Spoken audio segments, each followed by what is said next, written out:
gets a touchdown this year as well.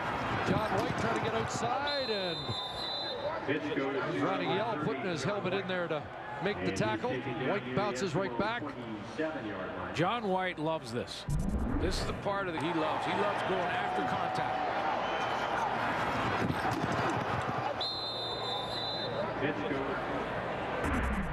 Gets up and wants to look in the eye. Make sure you know. He ran into. Let's just say, okay, good hit. 9 games, over 100 again, over 800 yards this season. In half a campaign, looked like the Lions were offside. On second and short.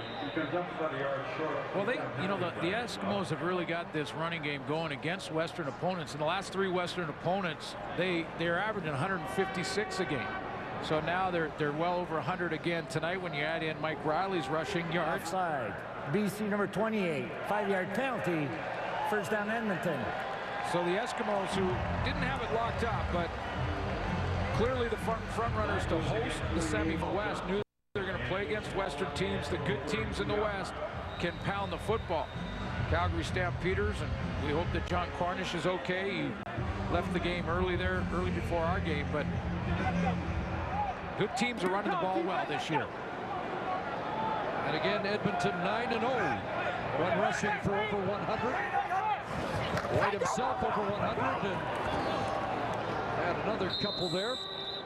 Alex Bazzi, a tackle for BC.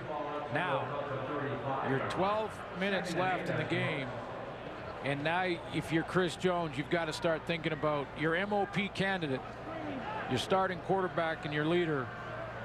Do you leave him out there much longer? I think best case scenario for him is this is last series, and it would be Matt Nichols who's getting the helmet on and locking on the chin straps right now.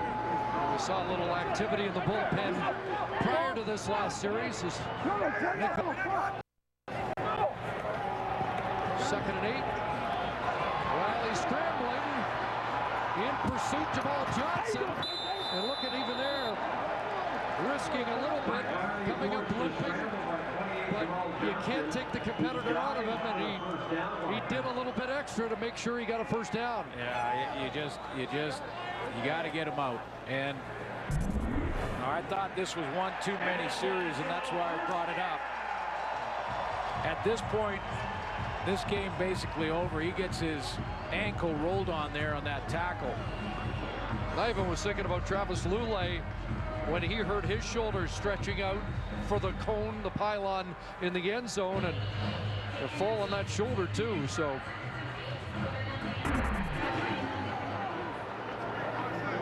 it won't be long, but should it be already time? Sweep to White. Got to skip outside. And John White. Now, after that handoff, Mike Riley limped as he carried out the rest of the play. And if I'm Chris Jones, I'm getting him out now. I mean, I know Matt Nichols may not be quite as warm as you'd like him to be, but you don't want to mess with him not being able to move and avoid a tackle or a hit in that pocket and possibly hurt his ankle worse or something else happen. Because you lead by 27, and with the tiebreaker situation, you actually lead by 34. That's right. No, this baby should be in the books, basically. I know it's the CFL, but still slinging, wide open. Fred Stamps has the catch, his first in 3 games.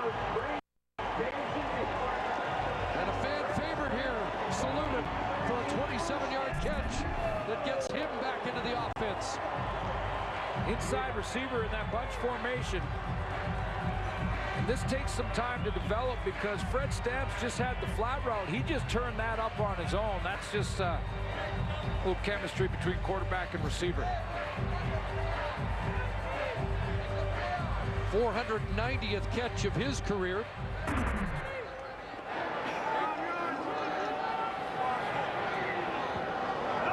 First down at the 38.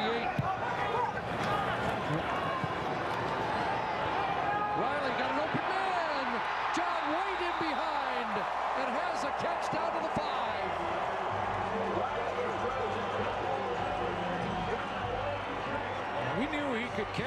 baseball. I didn't know he could catch it this well.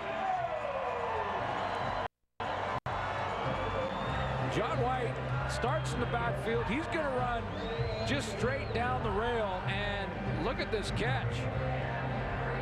Back shoulder, leaves his feet up in the air, and pulls it down.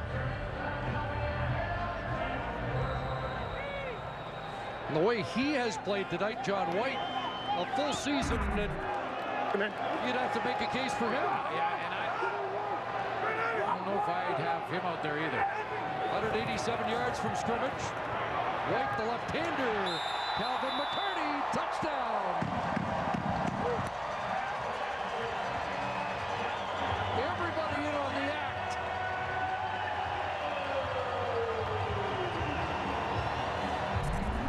You know it's going well when your quarterback goes the wrong way, or the back does on the play fake, and he's still wide open, and it's still a throw.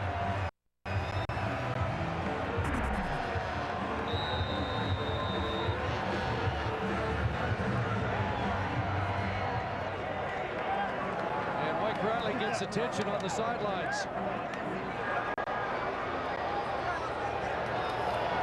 O'Neal boots it through.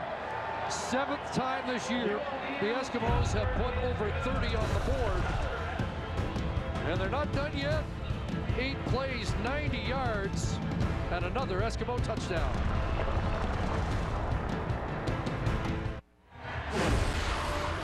The CFL on TSN is brought to you by GMC. We are professional grade.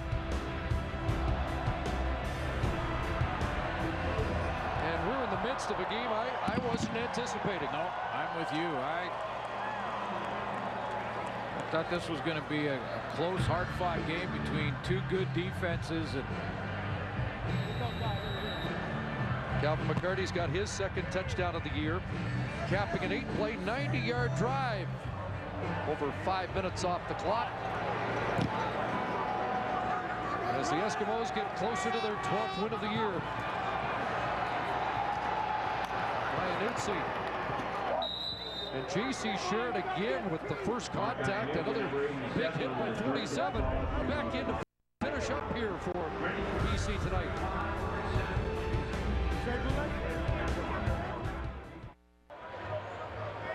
Medical staff has spent the last 5 minutes with Mike Riley checking out the foot. Maybe not the ankle, more the foot. But there doesn't seem to be a lot of concern on the sideline. No, and Mike Riley is, every time they kind of push and poke at a part of that ankle or foot, he's shaking his head like, okay. But that'll be his night. Antolin straight ahead for 4, up to the 40. J.C. Sherritt, I think's had one of those nights where, okay, the other guy's got me now, but you're going to remember how I played tonight, and we will. Yeah, you're right. You mentioned the first half. This is his best game. This is his best game in some time. I mean, coming off injury early in the year. Actually, I was playing some special teams only for a while there. Pretty much wire to wire here at linebacker, though. Only had 24 tackles coming into this game. He's passed there to Pobla, and he gets away. Peter Pobla down inside the 45, and this might be one of the few bright lights here for BC tonight, that maybe 88 is the one Canadian receiver that's starting to pick his game up, and the Lions have been looking for somebody to do that. Yeah, a couple plays tonight. You know, he's made a couple catches. This is a nice one, and maybe his best tonight, but you go back to that Winnipeg game. We showed you the 55-yarder, and they needed a Canadian to step up. Marco Iannuzzi was bumped, played well on the teams last week. Bumped out of the starting lineup. Beck will throw the fade, looking for Gore, and he can't readjust to the football that falls out of bounds. And this is Chris Jones at his best, though. This is a 13-sack premier rush end that is being considered for MOP, and Chris Jones tonight has asked him to sort of spy. Just line up in different spots and have Odell Willis not go after the quarterback every play.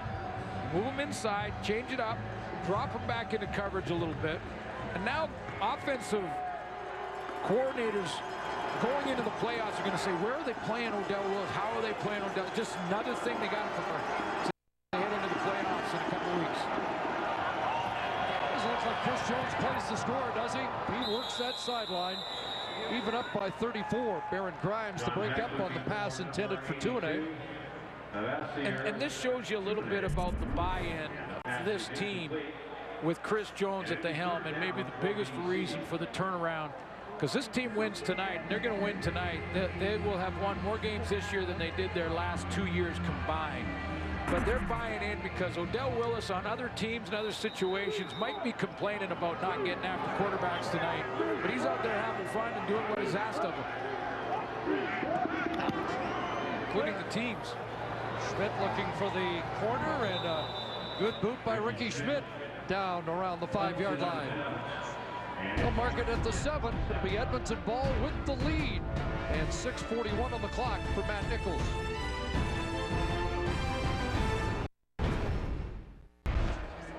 Our sack tally brought to you by Purelator, tackling hunger across Canada. Check.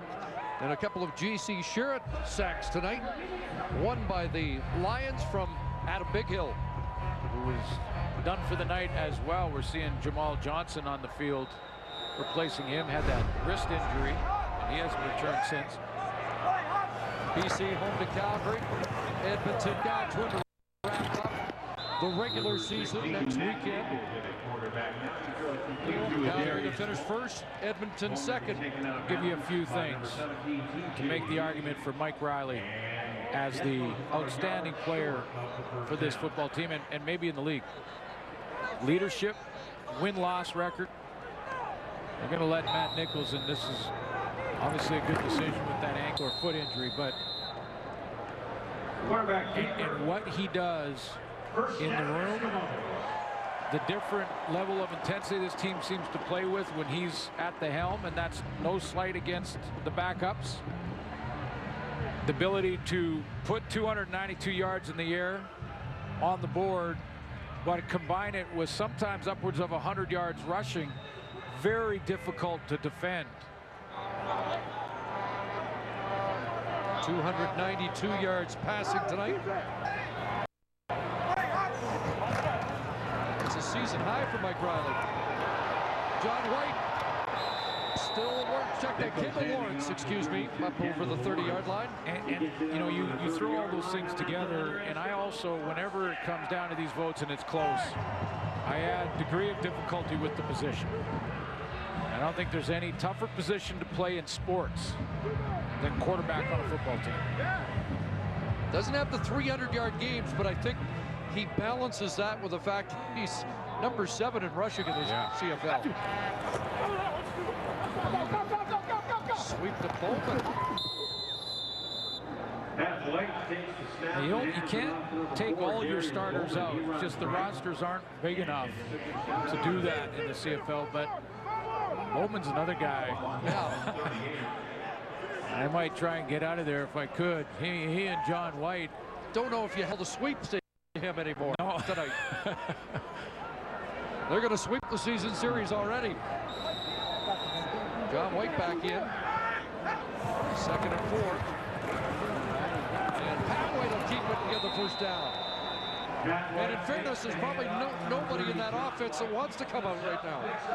No, you don't. I mean, the players want to play. That doesn't change. It's the coaching staffs that have to pull them back from the ledge and say, no, you know, we're gonna, good job. We put it together. We've locked up home field advantage in the Western semifinal. Let's let some of the young guys play.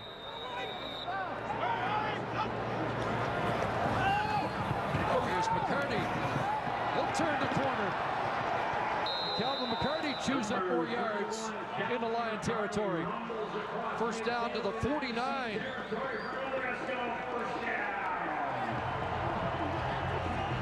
Well, he's bridged through the good times and the bad of the past few years in Edmonton. Calvin McCarty.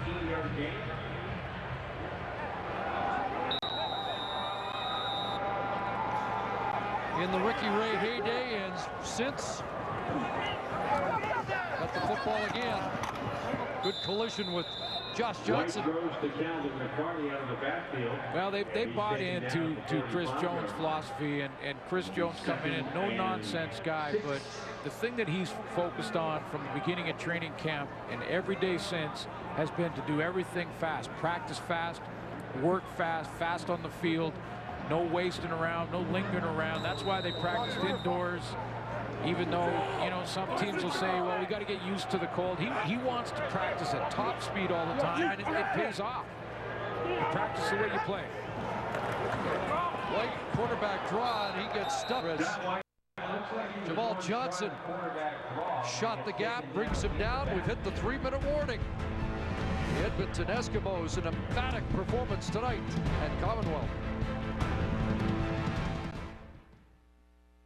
Executive helicopters got us thinking that the luxury to move about in comfort should be available to everyone. In the GMC Acadia, that thinking led to room for 7 with easy access pass-through seating, offering luxury and comfort to all your executives.